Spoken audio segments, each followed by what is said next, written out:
বিয়ের বাড়ি মানে হই হই কাণ্ড, রই রই ব্যাপার। আজকে আমরা চলে এসেছি দাদুর বাড়ি রিসোর্টে। দিনাজপুরের মধ্যে এত চমৎকার রিসোর্ট ভাবতেই যেন অবাক লাগছে। বিয়ে হোক বা কিংবা সামাজিক অনুষ্ঠান, আপনারা চাইলেই ঘুরে আসতে পারেন এই রিসোর্ট থেকে।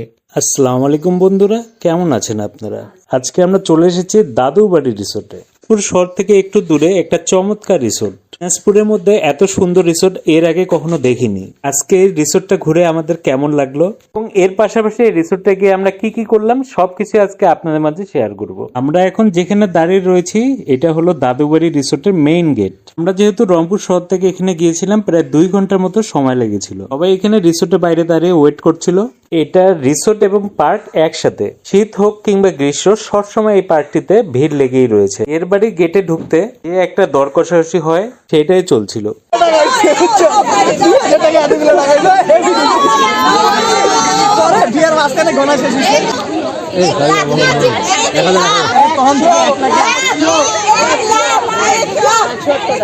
হোক অনেক অপেক্ষার পর পক্ষ ঢুকতে দিতে রাজি হয়েছে। এটা হলো আরেকটা এন্ট্রি গেট। এখানে একটা সিস্টেম অদ্ভুত লেগেছে, যেখানে কয়েন এন্ট্রি করেই গেটটি খুলে যায়। যাদের কয়েন থাকবে তারাই কেবল এই গেট দিয়ে এন্ট্রি করতে পারবে। আমন্ত্রিত অতিথিদের প্রত্যেকের হাতে একটি করে ফুল এবং একটি করে কয়েন ধরিয়ে দেওয়া হচ্ছিল।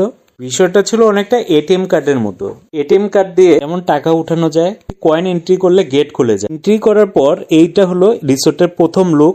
এখানে অনেক দর্শনার্থী এসেছে।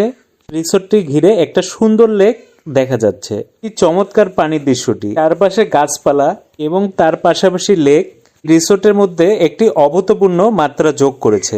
দিনাজপুরের মধ্যে যে এত সুন্দর মনোরম পরিবেশে একটি রিসোর্ট থাকতে পারে তা কি ভাবা যায়? এখানকার রাস্তাটিও ছিল অনেক পরিষ্কার এবং পরিপূর্ণ। এখান থেকে কিছু দূর আগালেই দেখবেন সেলফি জোন। যারা ছবি তুলতে ভালোবাসেন তারা একটা প্রাকৃতিক পরিবেশের সাথে বসে এখান থেকে সেলফি তুলে বা ছবি তুলে যেতে পারেন। এটা হচ্ছে আমন্ত্রিত অতিথিদের জন্য ডাইনিং এর ব্যবস্থা। ডাইনিংটিও অনেক চমৎকার লাগছিল, অনেক বড় জায়গা নিয়ে করা। ডাইনিং এর ভিতরটা ছিল এমন।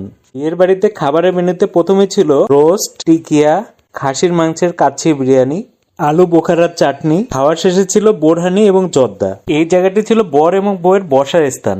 এখানে আমন্ত্রিত অতিথিরা দাঁড়িয়ে সেলফি তুলছিল। এটাও আরেকটি সেলফি জোন।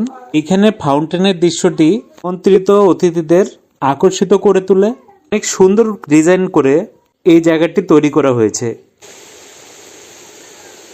এই জায়গাটির পাশেই ছিল নামাজ পড়ার স্থান।